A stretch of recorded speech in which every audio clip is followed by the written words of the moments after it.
नमस्कार मंडळी, तुमचं स्वागत आहे मनोज झांद्रे ब्लॉग चॅनल. मंडळी, तुम्हाला टायटल बघून समजत असेल की हा माझा पहिला ब्लॉग आहे. मंडळी, हा ब्लॉग बनवताना मी खूप एक्सायटेड आहे, कारण की हा माझ्या लाईफचा पहिला ब्लॉग आहे आणि तुम्हाला माझे सर्व ब्लॉग आवडतील, मी याची काळजी घेईन. तर मंडळी, तुम्हाला मी या ब्लॉगमध्ये सांगणार आहे की मी कोण आहे, काय आहे, माझं नाव काय, मी कुठलं आहे, काय.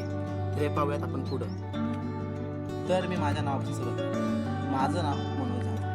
मी पुणे जिल्ह्यातील भीमाशंकर शेजारी माळीला गावात राहतो. मी एका छोट्या कंपनीमध्ये जॉब करतो आणि शेतीही मी सांभाळतो. यात मला जो मोकळा वेळ भेटला त्यात मी ब्लॉगिंग करायचं ठरवलं. माझ्या कुटुंबाबद्दल सांगायचं झालं तर माझ्या कुटुंबात आई, बाबा, बहिणी आणि मी असतो. मी आशा करतो तुम्हाला माझी माहिती आवडली असेल. जर माझा हा ब्लॉग तुम्हाला आवडला असेल तर लाईक करा, शेअर करा, सबस्क्राईब करा आणि हां, मला आशा आहे तुम्ही मला सपोर्ट करा. तर आपण हा ब्लॉग इथेच एंड करूया. भेटूयात नेक्स्ट ब्लॉगमध्ये. तोपर्यंत रामकृष्ण.